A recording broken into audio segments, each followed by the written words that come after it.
Qadrli hamkasblar, Sho'rtan Nasaf o'yinidan keyingi matbuot anjumanining ikkinchi qismini boshlaymiz. Bunda Sho'rtan jamoasi bosh murabbiyi Anvar To'xtayevich ishtirok etadilar. Marhamat, o'yin haqida. Anvar Qurbonov, uzr. O'yinga bizdan qo'lga shunga To'xtayev. Uzr. Anvar Qurbonov. Assalomu alaykum. O'yin haqida nima deyish mumkinmiz? Bugun O'zbekistonning kuchli jamoasiga qarshi to'p surdik. Nasaf jamoasini g'alaba bilan tabriklayman.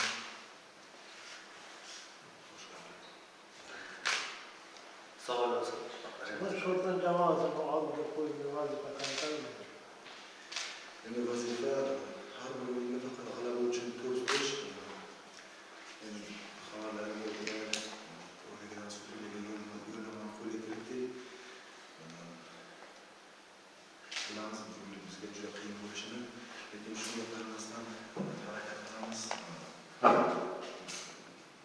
Har bir o'yinga faqat shu uchrashuvga uchun harakat qilamiz, lekin bir narsani hisobga olish kerak va bizni futbolchilarimiz ko'p o'sha Floridaga o'ynagan o'yinlar Sadiya bilan bo'lyapti, lekin o'ynagan futbolchilarimiz o'yinga o'zini berib oldinga qo'ygan shu vazifani bajara olamiz deb o'ylayman. Shu o'yinda Oliy Superligaga qaytgandan keyin rahbariyatdan siz ham birgalikda ancha o'yinchilarni taklif qilindi. Shular qanchalik o'zini oqlayapti?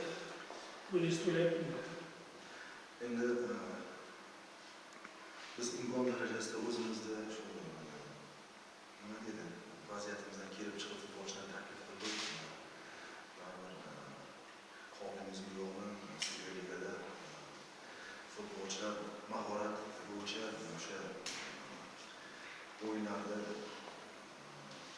nima deydi, natijasini hal qilib ketyapti.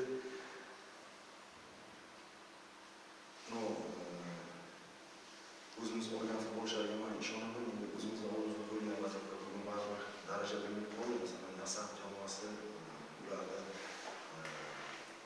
nima deydi, ular boshqa zadachalarni o'qiyapti, bizda boshqa zadacha. Shuning uchun futbolchilarga men ishonamanki, ular hali ko'p yosh futbolchilar o'yinga o'ziga bildirilgan ishonchni oqlab qilishsa, harakat qilishsa, yana ham kuchliroq o'yna oladi deb o'ylayman. Qaysi chiziqni sizda hozir qoniqtiryapti? Endi rahbariyatga kelishib, tanaffusdan keyin o'sha chiziqlarni kuchaytirish niyati. To'g'risini aytgandan bizga hozir oqsayotgan chizig'imiz hujum chizig'i deb o'ylayman. Chunki shu mavsum oldida yig'inda ham harakat qildik, yaxshi hujum topishga. O'tgan xabarlarga boshqa Dalir Sharipov Metallurg jamoasida bir yaxshi harakatlar bo'ldi, hali o'zini nima deydi, yaxshi konditsiyasiga kira olmagan shekilli. Va baribir ham mana qaytaman, menda eng oqsayotgan chizig'imiz hujum chizig'i. Sho'rtanni Superligadagi imkoniyatlarini necha foizga baholaysiz bugungi mavsumda? Endi hozir men oldindan bir narsa deb bashorat qila olmayman. Harakat qilamiz imkon darajasida. Agar biz o'zimizni maydonga qaytsak, baribir g'uzorlik muxlislar oldida harakat qilamiz. Bundan ham kuchliroq o'yin ko'rsatishga. Baribir xohlaymiz-mi yo'qmi, baribir jamoa o'zini maydonda harakat qilsa, shu muxlislarni futbolchilarni oldiga undaydi. Baribir futbolchilar boshqacharoq harakat qiladi deb o'ylayman. Rahmat. Anvar aka 4 ta o'yin o'tdi. Jamoa 1 ochko yedi. Asosan ochko yo'qotyapti. Jamoa bu holatdan o'ziga bo'lgan ishonchni orttirish uchun bu holatdan chiqib ketish kerak. Lekin buni qarangki, keyingi o'yin Navbahorga qarshi bo'ladi. Varram jamoani chiqarish kerak tushkun holatda. Xo'p, Navbahorga qarshi o'yin qanday bo'ladi? Durang uchun qandaydir himoyaviy taktika tanlanib, ochko uchun, natija uchun o'ynaladimi yoki nimadir rotatsiyalar qilishga harakat qilasizmi? Buni hozir avvalo bilan o'yinni ko'rib, o'z tahlil qilamiz, xatolar ustida ishlab, kamchiliklar ustida ishlab, Navbahordan o'yinni ko'rib, keyin o'yinga tayyorgarlik qilamiz. Lekin to'g'risini aytaman, himoyaviy taktika hamma ish berishi qiyin.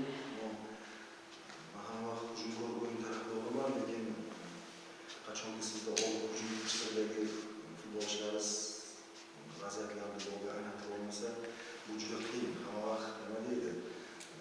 Himoyada o'ynab, yonga o'ynash juda qiyin. Shuning uchun bu eng yaxshi himoyaviy hujum degani biz baribir shu narsaga sodiq qilamiz, hujumkor futbolni o'ynaymiz. Olma bitta savol bermoqchiman, bizning o'yinga ta'rif beramiz. O'zingiz hujumchi bo'lgansizda, siz o'zingiz o'ynagan vaqtlarda yaqqol hujumchi ajralib turadi. Hamma aytadi, mana shu Anvar Beldiyev bu o'yinda gol uradi. Misol uchun aytyapman-da. Hozir unaqa narsa yorqinlik yo'qda. Bunga sabab nima deb o'ylaysiz? O'zingiz trenersiz, mana hujumchi bo'lgansiz. Endi bu meni o'zimning shaxsiy fikrim. Individual futbolchilar, shu hujumchisidagi individual futbolchilar kamayib ketdi. Chunki ko'p o'sha jamoaga e'tibor qarata boshladi. Bu sekin-sekin mana shu o'zining ta'sirini o'tkazdi. Hujumchilarimiz sanoqli bo'lib qoldi, yaxshi hujumchilarimiz. Lekin O'zbekistonda iqtidorli futbolchilar juda ko'p. Agar ular bilan ishlashsa, yana vaqt kelib shu Xolmurod, Isoqov, Hamidullaevni qoldirishlar o'xshagan hujumchilarni yetishib chiqadi deb o'ylayman. Mas'uliyat o'zini bo'yiga ololmaydi. Qanday qo'rqish bor? 16 metr nima maydonda turadi. Agar hujumchi bitta himoyachini aldab o'ta olmasa, bu demak hujumchi hisoblanmaydi. Bu meni shaxsiy fikrim. Shuning uchun ko'ryapsiz, necha yildan beri faqat bizda O'zbekiston chempionatimizda legioner futbolchilar to'p urib qo'yadi. Ko'pini oti hujumchi bo'lib qoldi. Natijasi hujumchi. Hujumchi masalasi so'z ketdi. Muhriddin Zoirov haqida so'ramoqchi edim.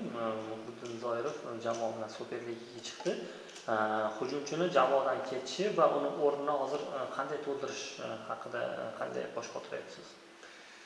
Endi Zoirovni biz jamoaga qolmoqchi edik, lekin ayrim sabablarga ko'ra bizni shartimizga bizni taklif qilganlarimiz ma'qul kelmadi shekilli, o'shaning uchun boshqa jamoa tanladi. Lekin bunga to'xtab qolmaymiz, harakat qilamiz. Shu hozirgi bor hujumchimizlardan foydalanishga